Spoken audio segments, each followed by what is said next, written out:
After 14 months, the House Intelligence Committee concluded their investigation and found no evidence of collusion or coordination between the Trump campaign and the Russians to try to influence the 2016 presidential election. Of course, Robert Mueller's witch hunt will continue for some time, and the Clown News Network continues their own investigation, and just when it looks like they hit a dead end, when they resorted to literally dumpster diving over in Russia trying to find some evidence, it looks like something is finally turned up. CNN has learned Russian trolls created and released this anti-Hillary Clinton video game.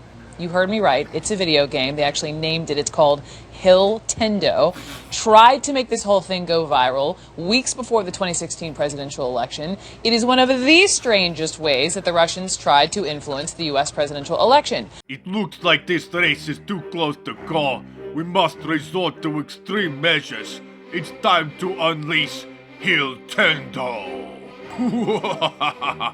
Please tell us, Brooke, how did this diabolical plan work? The game has 3 different sections. Level 1, help Hillary delete as many classified emails as before she's caught. Level 2, how much money can Hillary get from the Arab states? And level 3, help Hillary throw the Constitution as far as possible.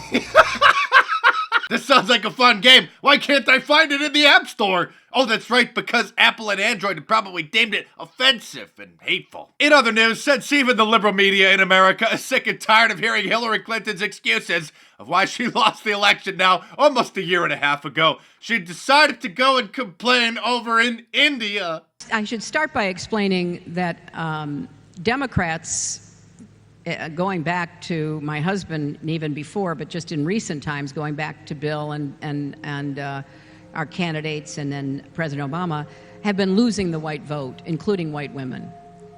We do not do well with white men, and we don't do well with married white women.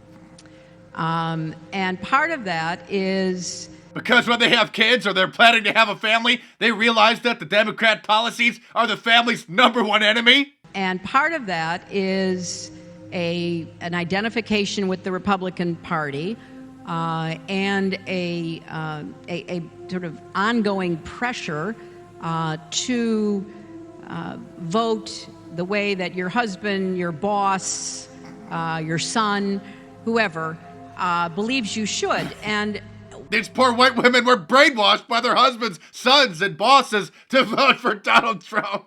I mean, what's next, Hillary? You gonna tell that same old story about how James Comey costed the election after your classified emails were found on Anthony Weiner's computer and he was obligated by law to inform the Congress? I was on the way to winning white women until former director of the FBI, Jim Comey, dropped that very ill-advised letter on October the 28th, and my numbers just went down because and I heard a lot of anecdotal evidence about this. People have written about it.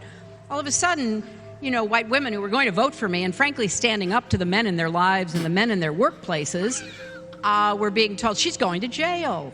You know, you don't want to vote for her. Of course not. You know, it's going to be terrible. You can't vote for that. So it stopped my momentum and it decreased my vote enough because I was gonna win. Honestly, I was gonna win. Mine. I was gonna win until James Comey ruined it all for me. That isn't all she did in India, though. She also fell down some stairs again, and this time lost 2 shoes. Because as any observer should be able to tell you, for some time now, her health has been failing. There's something seriously wrong with her. And I'm not talking about the liberal pathogen that she and millions of other Americans suffer from. This is something totally different. Go to markdice.com or click the link in the description below to go to my online store and get your liberalism Find a Cure t-shirt, long sleeve, or hoodie and help spread the word before liberalism infects someone that you know or love.